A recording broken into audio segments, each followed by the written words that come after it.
कृष्ण दोस्तों, मैं आपका दोस्त नितिन बिरावानी मेरे YouTube चैनल में आपका स्वागत करता हूं। और आज का टॉपिक है गीता अध्याय 2 श्लोक 45 और आज शेयरिंग सेशन है 241। त्रैगुण्य विषया वेदा निस्त्रैगुण्यो भव अर्जुन निर्द्वंद्वो नित्यसत्वस्थो निर्योगक्षेम आत्मवान।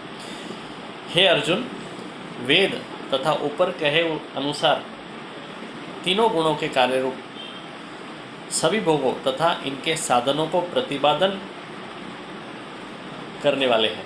इसके लिए तू इस भोग तथा इसके साधनों में आसक्ति रहित तथा हरक शोक वगैरह द्वंद्व से रहित बन के नित्य वस्तु परमात्मा में स्थित हो जा तथा योगक्षेम को नहीं इच्छने वाला, मतलब कि शरीर निर्वाह की चिंता भी नहीं करने वाला तथा स्वाधीन अंतःकरण का अर्थात जितेंद्रिय बन जा। जीवन ये वेद नहीं है, जीवन के लिए वेद है।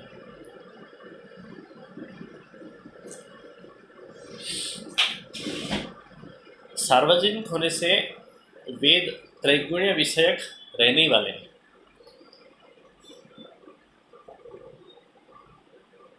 और इसके लिए भगवान अर्जुन को निमित्त बना के हर एक जीव मात्र को निस्त्रय गुण्यो भव ऐसा आशीर्वाद देते हैं।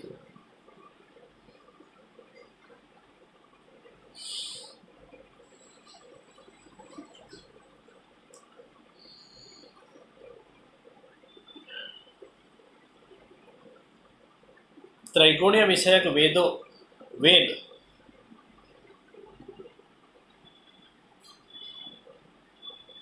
सृष्टि को देखने की दृष्टि बख्शते हैं, जबकि निस्त्रय गुण्य तो साक्षात विश्वंभर को आत्मसात करने की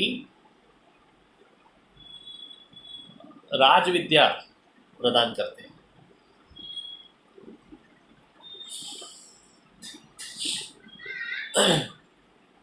निर्द्वंद्वो भव यानी तू समवृत्ति हो जा।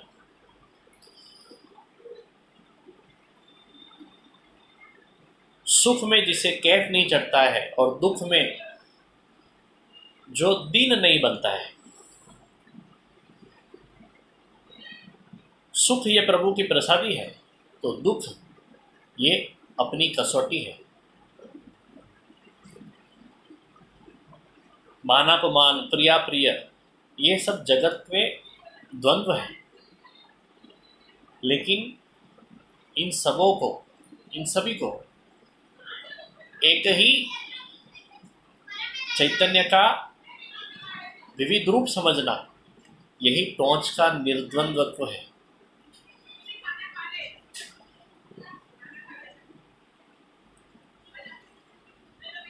भगवान ने द्वंद्व खड़े किए हैं और जीव को निर्द्वंद्व बनना है।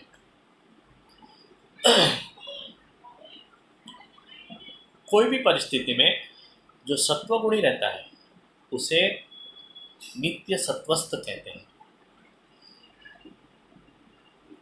ये साधना बड़ी मुश्किल है और सत्वगुण में तारीफ होती है, तो इसमें अहंकार आने की भी शक्यताएं होती है। तो विनोबा जी कहते हैं कि रज और तमो को निकाल दो, यानी रजोगुण और तमोगुण को निकाल दो और सत्वगुण को अहंकार रहित कर दो।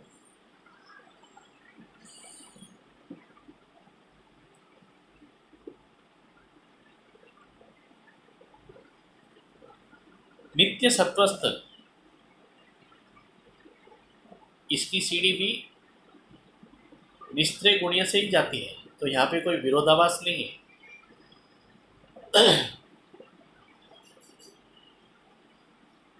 नित्य सत्वस्थ, निस्त्रय गुण्य बोले तो मुक्त और नित्य सत्वस्थ बोले तो जीवन मुक्त।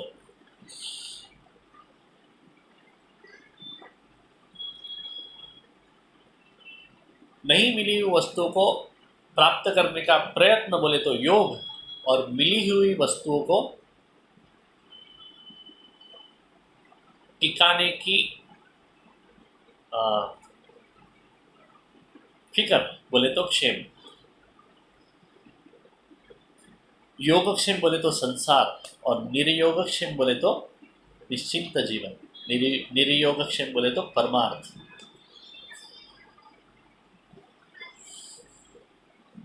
तो विशेष अप्राप्य ऐसे भगवान को जिसने पा लिया वो सच्चा निर्योगक्षेम।